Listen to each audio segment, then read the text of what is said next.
Personal study में आप सभी का बहुत बहुत स्वागत है।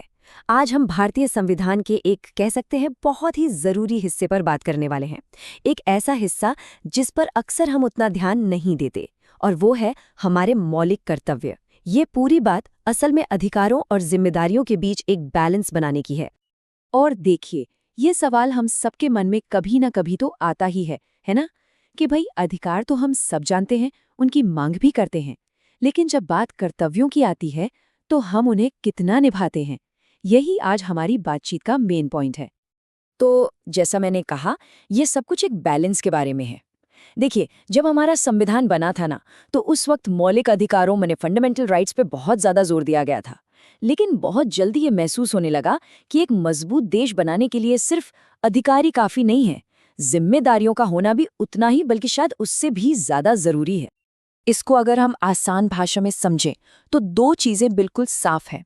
एक तरफ है हमारे अधिकार यानी हमारे राइट्स, जैसे बराबरी का अधिकार, आज़ादी का अधिकार, जो हमें एक नागरिक होने के नाते मिलते हैं। और दूसरी तरफ है हमारे कर्तव्य यानी हमारी ड्यूटीज, जो देश और समाज के लिए हमारी जिम्मेदारियां हैं। तो सवाल ये था कि इस बैलेंस को बनाया कैसे जाए। इसका जवाब मिला संविधान में एक बिल्कुल नया चैप्टर जोड़कर, एक ऐसा चैप्टर जिसने अधिकारों के साथ साथ कर्तव्यों को भी जगह दी। और ये जो ऐतिहासिक बदलाव था ना, ये बस एक नंबर से जुड़ा हुआ है, 42।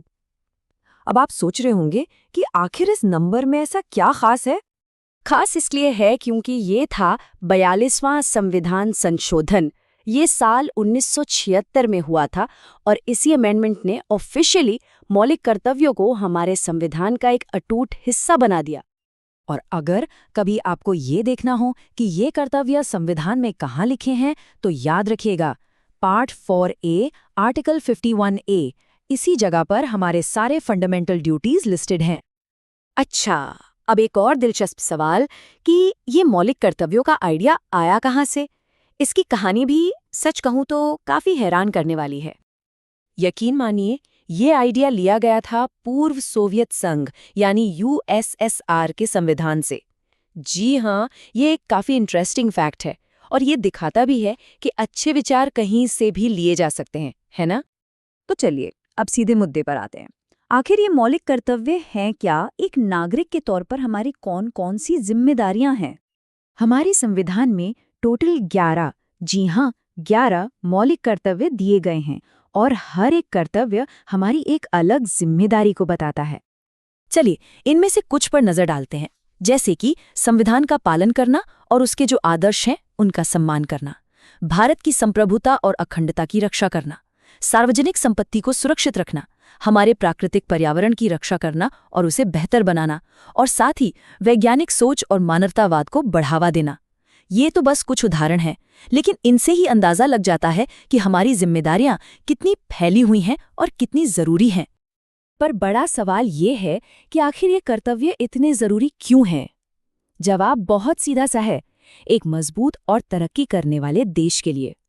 देखिए, एक बात समझना बहुत जरूरी है, अधिकारों की तरह इन कर्तव्यों को आप कोर्ट में जाकर लागू नहीं करवा सकते। ये असल में हर नागरिक की एक नैतिक जिम्मेदारी है, एक मॉरल ड्यूटी। अगर अधिकार हमें पावर देते हैं, तो कर्तव्य हमें सिखाते हैं कि उस पावर का सही इस्तेमाल कैसे करना है। और ये बात बिल्कुल 100% सच है। कोई भी देश तभी आगे बढ़ता है जब वहाँ के नागरिक सिर्फ अपने अधिकारों की बात ना करें, बल्कि अपने कर्तव्यों को भी पूरी ईमानदारी और जिम्मेदारी से निभाएं। यही हम सबकी तरक्की का मतलब कलेक्टिव ग्रोथ का मूल मंत्र है। तो चलिए इस पूरी बातचीत को एक सवाल के साथ खत्म करते हैं। आज के हालात को देखते हुए इन 11 कर्तव्यों में से वो कौन सा एक कर्तव्य है जो सबसे ज्यादा जरूरी लगता है, और क्यों? अपने विचार नीचे कमेंट्स में लिखकर जरूर बताइएगा।